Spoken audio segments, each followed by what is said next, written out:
भारत के smartphone market ने 2021 में $38 बिलियन का रेवेन्यू क्रॉस कर लिया और रिपोर्ट्स के हिसाब से Xiaomi पहले इस मार्केट को 24% शिपमेंट शेयर से लीड कर रहा था। लेकिन कल हमने आपको दी बड़ी खबर कि पिछले साल के मुकाबले Xiaomi को पीछे छोड़ एप्पल की शिपमेंट ने 65% ग्रो किया है। एप्पल और सैमसंग भारतीय स्मार्टफोन मार्केट के दिग्गज सबसे ज्यादा देश के एक्सपोर्ट को संभाले हुए हैं, लेकिन अभी भी इलेक्ट्रॉनिक्स के मेन कंपोनेंट्स के लिए भारत भारी मात्रा में इंपोर्ट पर डिपेंड करता है। पर अब भारत सरकार द्वारा उठाए बड़े कदम से इलेक्ट्रॉनिक्स में इन्वेस्टमेंट और डोमेस्टिक मैन्युफैक्चरिंग को बूस्ट मिलेगा, जिससे भारत की डिपेंडेंसी इलेक्ट्रॉनिक कंपोनेंट्स के इंपोर्ट को कम करेगी। आपको बता दें कि आज की तारीख में भारत 5 बड़े देशों को स्मार्टफोन्स एक्सपोर्ट करता है और इन एक्सपोर्ट्स को कम्प्लीटली मेक इन इंडिया बनाने के लिए स्कीम्स निकालना आवश्यक है। नमस्कार दोस्तों, इसी मार्केट से आज आई ऐसी बड़ी खबर जिससे 1.5 लाख नौकरियां भारत में बरसेंगी।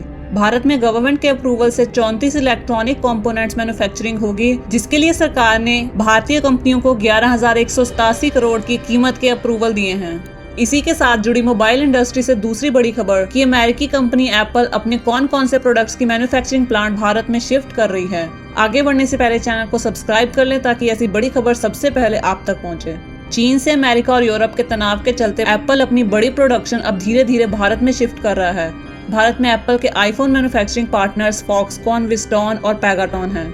अगर हम स्मार्टफोन्स का ग्लोबली मार्केट साइज देखें तो 2021 में वो $457 बिलियन था और एक्सपर्ट्स के हिसाब से 2029 तक यह $792 बिलियन बढ़ने तक की उम्मीद है। इन विदेशी कंपनियों ने हाल के वर्षों में भारत को ग्लोबल मैन्युफैक्चरिंग हब बनाने के लिए भारत सरकार के दबाव से भारत में मैन्युफैक्चरिंग यूनिट स्थापित किए हैं।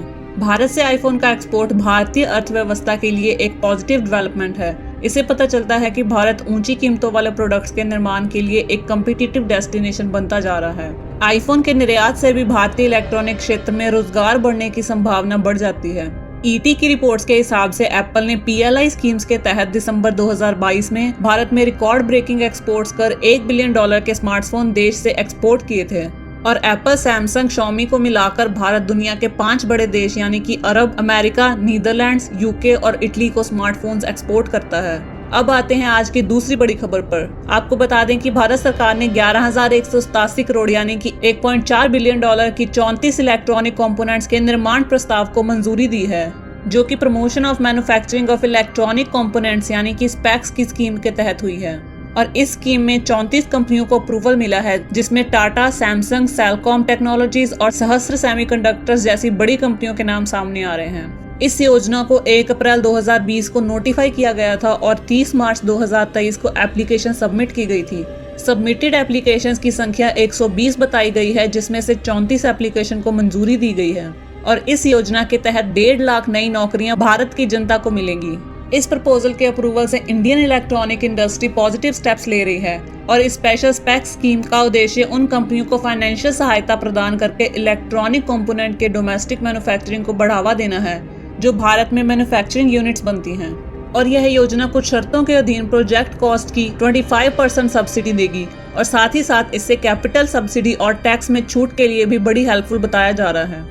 इसके अलावा अब एप्पल फॉक्सकॉन से कोलैबोरेशन कर भारत में तेलंगाना में भी एयरपोर्ट्स के प्लांट खोलने का प्लान कर रही है और आईफोन की डिमांड को बढ़ता देख अब कंपनी एप्पल के मैकबुक और आईपैड की प्रोडक्शन भी चीन से हटाकर भारत में शिफ्ट करने जा रही है, जिससे भारत में एक्सपोर्ट कॉस्ट कम होगी और एप्पल प्रोडक्ट सस्ते दाम पर भारत में अवेलेबल होने के चांसेस हैं।